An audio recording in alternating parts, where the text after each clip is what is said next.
Колкото по-силна, по-интензивна, по-средоточена и по-често повтаряна е нашата мисъл за мира, толкова по-големи ще бъдат нейните резултати. Толкова повече съзнание ще засегне тя и ще ги направи мощни, вибриращи радиопредаватели на същата мисъл, на същата идея, идеята за мира. Всеки един индивид от даден народ е мощен фактор при определяне бъдещето на страната си. Мисълта на човека е тази сила, която в своето колективно действие ще ни тласне в една или в друга посока. Нашата мисъл, нашата вяра, желанието ни, нашето решение – това са факторите, които ще определят нашето бъдеще. Мисълта на един само добър човек е равна на мисълта на хиляди лоши хора. Мисълта на двама добри е равна на 10 000 лоши хора. Ако няколко добри хора съсредоточат мисълта си към доброто на своя народ, те биха постигнали голям резултат. Защо? Защото добрата мисъл твори чудеса.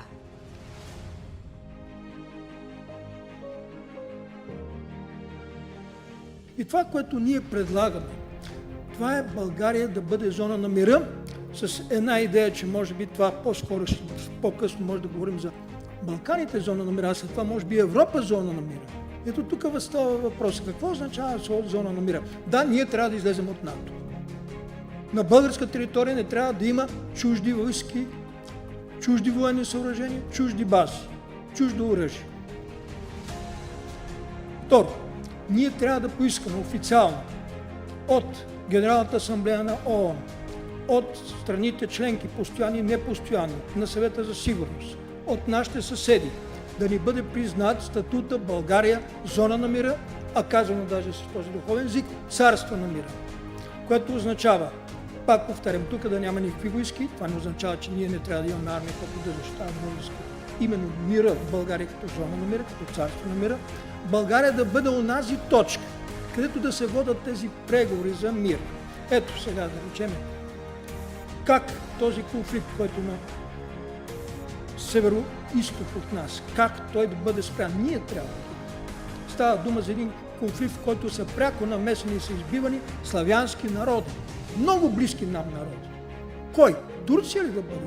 Унгария ли да бъде? Медиатори. Не ли ние нямаме ли България това задължение ние да бъдем този медиатор? Или конфликта в Газа. Ние имаме добри връзки както с арабските страни, така и с еврейския народ. Знаете, че фактически България е една от онези страни, която спаси своите евреи от концлагерите. Нима ние сме ние, които можем да бъдем медиатори. Или да вземем конфликта, да речем, в Източно-Китайско море. Имате предвид, че България е страната, която втора признава Китайската народна република. И това се знае много добре в Китай. И затова все още ни уважават. И ни уважават.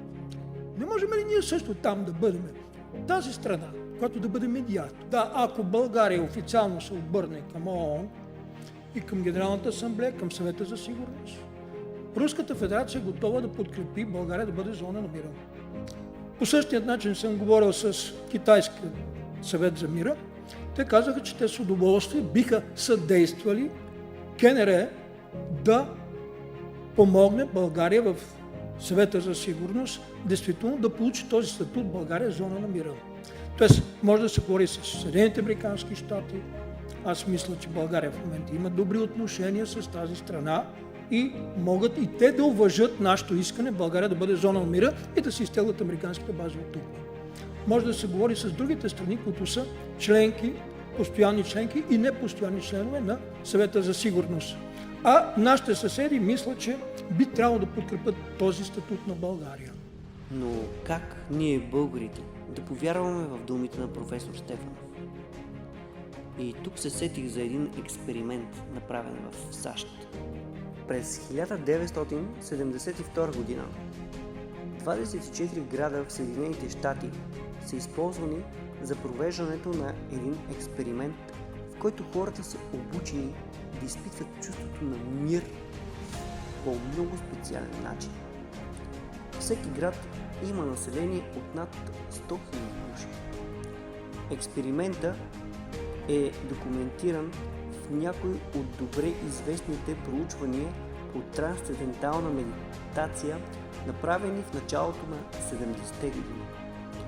Това, което се случва, е, че по времето, когато хората изпитват това чувство на мир в общността около тях, извън сградите, в които те имат своите преживявания, е регистрирано статистически измеримо намаляване на престъпността. Жестоките престъпления срещу хора и автомобилните катастрофи намаляват значително.